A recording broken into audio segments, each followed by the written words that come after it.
Jemaat di Sardis itu tipe jemaat yang mati. Yang mati itu Tuhan sudah gregetan. Kalau di ayat 3 dikatakan gini, bangunlah dan kuatkanlah apa yang masih tinggal, yang sudah hampir mati, sebab tidak satu pun dari pekerjaanmu aku dapati sempurna di hadapan Allahku. Karena itu ingatlah bagaimana engkau telah menerima dan mendengarnya, turutilah itu dan bertobatlah. Karena jika engkau tidak berjaga-jaga, aku akan datang seperti pencuri, dan engkau tidak tahu pada waktu manakah aku tiba-tiba datang kepadamu. Tetapi di Sardis ada beberapa orang saja yang tidak mencemarkan pakaiannya. Mereka akan berjalan dengan aku dalam pakaian putih, karena mereka adalah layak untuk itu. Wah, pakaian putih itu berarti kita terima pakaian kekudusannya Tuhan. Nah, baru ayat yang kelima tadi, barang siapa menang, ia akan dikenakan pakaian putih. Yang demikian aku tidak akan menghapus namanya dari kitab kehidupan, melainkan aku akan mengaku namanya di hadapan Bapakku, di hadapan para malaikat. Barang siapa menang. Nah, sekarang saya tanya nih, Bapak Ibu mesti semangat dong jalannya. Kalau kalah Bapak Ibu dihapus atau enggak Bapak Ibu? Nah, Bapak Ibu yang ngomong ya, bertobat. Ketika saya renungkan ayat ini, wah, saya tiba-tiba Roh Kudus bicara, ngeri benar kalau jatuh di tangan Allah yang Maha Adil dan Maha Kuasa. Kita nggak bisa ikut Tuhan hanya melihat Tuhan kan kasih. Aku berbuat dosa, aku minta ampun lagi. Ya, tapi firman-Nya juga berkata, jangan anggap enteng didikan Tuhan dan jangan anggap rendah anugerah Tuhan. Anugerah sama diberikan cuma-cuma. Itu bukan hasil usaha kita, betul. Terima anugerah itu iya, cuma-cuma. Just receive, terima. Tapi kalau kita nggak sungguh-sungguh menghargai anugerah keselamatan itu dengan sengaja terus berbuat dosa, firman-Nya juga berkata kalau kita sudah tahu kebenaran dan sengaja berbuat dosa, maka tidak ada lagi korban untuk menghapus dosa. Jadi buat anak-anak Tuhan ini kita harus dibawa pada level yang lebih tinggi.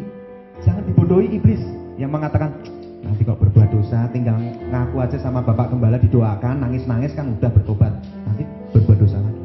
Harus radikal Bapak Ibu ikut Tuhan itu, harus berani katakan tidak sama dosa. Pencetus dosa lewat. Anda kalau biasanya suka sakau oleh karena rokok, sakau karena pornografi, kenali pencetus dosamu apa itu. Kalau pencetus dosanya rokok adalah ketika kumpul di orang-orang yang suka merokok, hindari pergaulan itu. Sebab apa? Pergaulan yang buruk bisa merusak kebiasaan yang baik. Lebih baik tidak berkawan kalau Anda nggak bisa memenangkan mereka daripada Anda jatuh lagi. Anda jatuh dalam pornografi, apa penyebabnya? Gadget. Ganti gadgetnya. Beli aja yang Nokia jadul daripada Anda pakai yang keren-keren, nanti masuk ke sosmed dikirimin orang, ya anak-anak muda ketawain. Ya. Tapi ingat, jangan sampai Tuhan datang kita nggak layak terima pakaian sucinya Tuhan, karena kita cemar. Barang siapa menang, Bapak Ibu ingat, barang siapa menang tidak akan dihapus namanya. Kalau Bapak Ibu masih kurang yakin, nih saya diingatkan Tuhan untuk menceritakan tentang Musa. Musa ketika memimpin umat Tuhan bangsa Israel untuk keluar dari tanah Mesir menuju tanah perjanjian, dia ngomong begini, karena Musa tahu bahwa ini nggak gampang nih, memimpin bangsa yang tegar tengkuk ini nggak gampang. Udah ngeliat mujizat juga masih aja bandel, auban, keras kepala, malah membuat patung lembu emas, bergetan banget kan, sampai Musa harus berhadapan dengan Tuhan memohon ampun supaya umat Tuhan ini nggak kena murkanya Tuhan. Sudah banyak mati loh umat Israel kena murkanya Tuhan ini. Terus Musa bilang apa? Tuhan, kalau engkau tidak mau memimpin kami, Musa minta apa? Tiang awan, tiang api memimpin perjalanan Musa dan memimpin bangsanya keluar. Hapus saja namaku dari kitab kehidupan. Ya, saya lupa, jadi Keluaran, saya lupa pasalnya. Nanti Bapak Ibu cari ya. Musa aja tahu Bapak Ibu bahwa nama di kitab kehidupan bisa dihapus. Makanya Musa nego sama Tuhan. Tuhan, kalau kamu nggak mau menyertai aku nih, memimpin bangsamu ini keluar dari perbudakan ini, hapus saja namaku dari kitab kehidupan. Wah, luar biasa. Bapak Ibu berani nggak mendoakan orang, atau mungkin itu suamimu, istrimu, mantu, mertua yang belum percaya Tuhan, Bapak Ibu doakan dengan air mata, bahkan berani berseru, Tuhan demi keselamatan orang tersebut, Tuhan tolong Tuhan, jamalah dia, pakai aku Tuhan untuk memenangkan orang itu. Aku mengasihi dia, aku nggak mau binasa, aku nggak mau dia binasa, aku nggak mau nanti di surga aku nggak berjumpa dengan dia. Itu jelas. Kalau kita tahu seseorang belum percaya Tuhan, jangan pernah berpikir, nanti kan di surga juga ketemu. Wah, kita sangat-sangat keliru dan egois. Karena satu-satunya jalan kebenaran untuk menuju surga hanya Yesus. Jadi dia harus percaya. Terus kita berdoa dan menangisi. Dan kita berani berseru seperti Musa berani. Tuhan, hapus namaku dari kitab kehidupan. Gantikan dia. Supaya dia bertobat. Berani? Saya nggak berani, Bapak Ibu. Nanti kalau Tuhan bilang, siapa suruh? GR amat sih. Malu kita digituin Tuhan kan. Tapi minimal kita harus berani untuk mendoakan jiwa-jiwa di sekitar kita loh Bapak Ibu. Karena kita ini ada tujuan. Tuhan menaruh kita di tempat ini ada tujuan. Untuk segera bangkit. Jangan seperti Yudas. Udah jadi murid, rasul, tapi memilih suam-suam kuku dan akhirnya binasa. Tapi Tuhan mau ingatkan kepada setiap kita Bapak Ibu Saudara, mari, aku nggak lihat kamu, jabatanmu, aku melihat hatimu, kamu udah percaya dengan aku, ayo, radikal dan militan ikut aku, jangan mau dibohongin iblis, tidak ada itu anugerah yang murahan, anugerah cuma-cuma tapi anugerah layak dihormati dan dihargai. Mau berbuat dosa, ingat berkali-kali, saya kalau ada godaan datang, saya selalu tengking dalam nama Yesus dan saya berbahasa roh. Dan saya berikan tips buat Bapak Ibu. Ketika Anda mau berbuat dosa, ingat ketika Yesus harus berseru, Bapakku, kenapa engkau tinggalkan aku? Satu itu. Yang kedua, siapa yang sesungguhnya menyalibkan Tuhan Yesus di kayu salib? Siapa Bapak Ibu? Ada yang bisa jawab? Siapa Bapak Ibu Saudara yang menyalibkan Yesus di kayu salib sebetulnya? Siapa? Tentara Romawi, ahli-ahli agama, siapa? Kita. Loh kok bisa Pak? Ya, oleh karena dosa kita, dia harus mati di kayu salib. Makanya kalau kita sudah percaya Tuhan, sudah ditebus, kita tahu kebenaran itu dan kita sengaja berbuat dosa lagi, berarti kita memakukan Yesus berkali-kali. Gak cukup Bapak Ibu tangan yang berlubang paku itu untuk mengampunimu, untuk menjamahmu, tapi kau biarkan kita hidup dalam dosa dan memakukan Yesus berkali-kali. Itu yang membuat saya nggak pernah mau. Seenak apapun tawaran dosa, saya selalu lari dari dosa itu karena saya lebih mencintai Tuhan dan saya tahu upah saya bersama Tuhan. Ada reward, ada mahkota kehidupan, ada mahkota kemuliaan disediakan buat orang yang setia, Bapak Ibu. Amin. Yang terakhir Bapak Ibu, tadi dikatakan Yudas akhirnya apa? Mati bunuh diri. Nah tadi kisah para rasul 2 kita sempat baca ya, bahwa Yudas itu matinya gimana Bapak Ibu? Tertelungkup terus isi perutnya keluar semua. Nah Bapak Ibu pernah tahu juga kan di Matius dikatakan Yudas matinya gantung. Jadi yang benar yang mana Bapak Ibu? Ayo Bapak Ibu. Jadi yang betul yang mana? Waktu sekolah minggu sama di Yud, saya taunya Yudas mati gantung diri. Tapi kenapa di kisah Rasul 2 ayat ke berapa tadi Bapak Ibu? Ke-15 kalau nggak salah ya. Kok dikatakan Yudas itu matinya jatuh tertelungkup. Tertelungkup berarti begini ya Bapak Ibu. Kan orang Jawa bilang nyungsep ya. Ya mukanya kan di lantai gitu, di tanah. Loh, gantung diri apa mati tertelungkup? Loh kok terus semua isi perutnya tertumpah keluar. Tadi ada yang masih buka di Kisah Para Rasul, bisa dibacakan biar lebih yakin. Kisah Para Rasul 2, kan Bapak Ibu mulai bingung nih. Loh iya ya, yang betul yang mana nih, gantung diri? Kisah Para Rasul 2 ayat yang ke 18. Ibu Mona bisa bantu bacakan Bu? Kisah Para Rasul 2 ayat ke 18. Sorry, satu dulu. Wah, ini mata saya problem nih.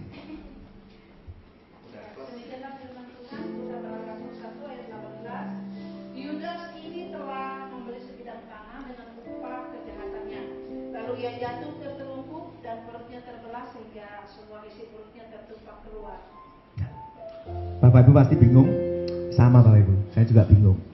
Tapi ketika saya renungkan, Roh Kudus memberi sebuah pengertian demikian. Saya katakan, Tuhan kok firman-Mu beda ya? Saya nggak mengerti Tuhan. Gantung diri, tapi kok di Kisah Para Rasul dikatakan jatuh tertelungkup, semua isi perutnya keluar, tertumpah keluar semua loh Bapak Ibu, bukan cuma usus. Semua, berarti isi perut apa aja isinya? Usus besar, usus kecil, usus buntu, apalagi Bapak Ibu? lambung, kan semua, betul ya? Semua tertumpah keluar. Saya jadi bingung loh Tuhan. Berarti kejadiannya gimana sih Tuhan? Tolong dong Tuhan, aku nggak ngerti. Nanti kalau ditanya orang kan harus bisa jelasin. Katanya mati gantung diri. Kok bisa jatuh tertelungkup? Saya membayangkan, oh berarti firman Tuhan nggak mungkin salah loh Bapak Ibu. Jangan bilang, oh yang nyatet salah. Enggak. Tuhan katakan bahwa 1 iota pun tidak akan berlalu. Tidak ada orang yang boleh menambah dan mengurangi. Nah, Tuhan kasih pengertian. Yudas itu kan ending hidupnya sudah kerasukan iblis tadi ya yang kita baca. Yudas itu karena sudah benar-benar dari suam-suam kuku mengeraskan hati, dia kerasukan iblis. Tuhan Yesus sudah menegur berkali-kali. Udah disindir Tuhan juga nggak bertobat, kan Tuhan nyindir berkali-kali. Yang terakhir sindirannya apa? Waktu muridnya nanya, Tuhan nanti siapa sih yang nyerahin kamu? Ah itu nanti ini loh. Ketika aku celupkan roti ini dan kuberikan kepadanya, dia menyerahkan aku. Jelas nggak Bapak Ibu sindirannya Tuhan? Jelas banget. Ya kan? Kurang apa? Udah jelas banget. Tapi Yudas kan harusnya langsung nangis kan, Tuhan ampuni aku. Harusnya kan begitu, benar nggak? Ya mau bisa ditembak langsung sama Tuhan kok nggak bertobat, malah tetap santai aja kerasukan iblis. Ya, sudah nggak ada harapan lagi. Nah, Yudas ini kerasukan iblis. Bapak Ibu jangan membayangkan iblisnya setannya cuma 1-2 ekor.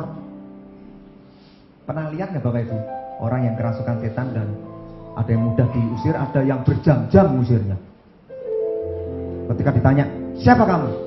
Saya Legion. Wah, kalau kita rohnya nggak menyala-nyala, manusia roh kita nggak kuat, kita yang takut.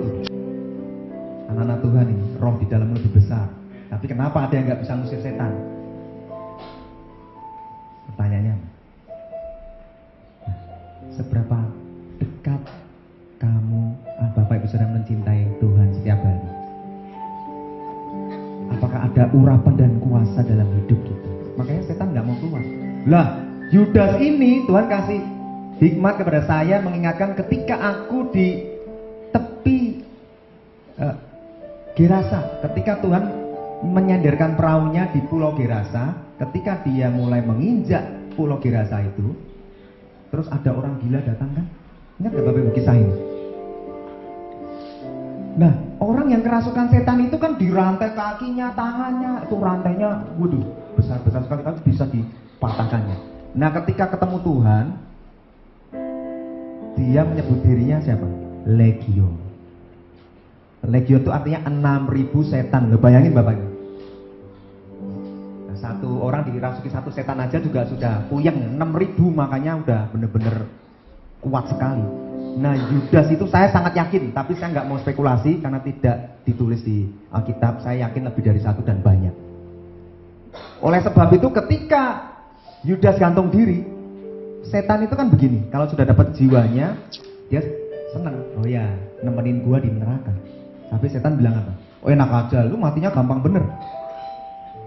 Enak aja kamu mau beli produk gua nih, mau pesugihan, jadi kaya, mau pelet. Banyak orang kena peletmu, matinya gampang, enak aja. Itu yang dilakukan setan. Hati-hati Bapak Ibu. Yudas ini membeli produknya setan, matinya nggak gampang. Dia mau akhir hidupnya karena dia menyesal. Yudas itu sempat menyesal loh Bapak Ibu. Makanya ketika dia tahu bahwa loh ternyata Yesus, loh saya pikir saya menyerahkan Yesus, kok ternyata kamu harus pukulin Tuhan, pukulin Yesus. Ternyata Yesus disalib. Begitu dia menyesal, dia menangis, dia nego kembali, boleh nggak Yesus dilepaskan, aku kembalikan uangnya. Terus ketawain sama makam-makam agama ya, ahli-ahli agama menertawakan dia. Akhirnya dia sedih dan dia buang 30 keping perak. Akhirnya nggak jadi dinikmati. Uang kejahatan itu hanya dibuang di bait suci, dibuang. Dan dia akhirnya stres, menyesal, gantung diri. Nah setan nggak rela. Enak aja matinya gampang, diputus sama setan. Siapa yang memutus tali itu? Setan memutus tali, sehingga dia jatuh tertelungkup. Nah, pertanyaan saya yang kedua, loh kok bisa ya?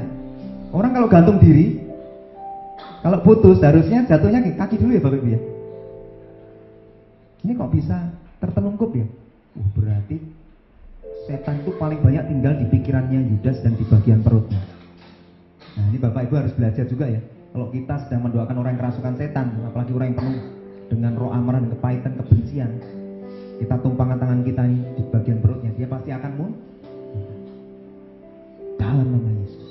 Roh yang membelenggu, muntah. Nah, setan tinggalnya di perut dan di kepala Yudas. Makanya Yudas ketika itu dia jatuhnya tertelungkup karena beban beratnya itu setan tinggal di pikirannya, suka menghasut, membisikkan dusta, banyak kepahitan. Yudas tuh menyimpan kebencian, iri hati. Nah, dan setelah jatuh tertelungkup juga sampai di situ juga loh Bapak Ibu, disobek sama setan, diadu-adu sama setan, keluar. Enak aja lu matinya gampang, sobek sama setan. Jadi hati-hati Bapak Ibu, jangan kompromi dengan dosa, jangan kompromi dengan hal-hal yang di luar dari Tuhan. Kamu mencintai produk setan, ingat upahnya. Ada orang yang mati, ya, tabrak sama truk sampai otaknya keluar. Setan kalau minta sampai seperti itu. Kalau anak-anak Tuhan dibebaskan dari setiap itu. Amin Bapak Ibu. Karena Bapak Ibu berdiri.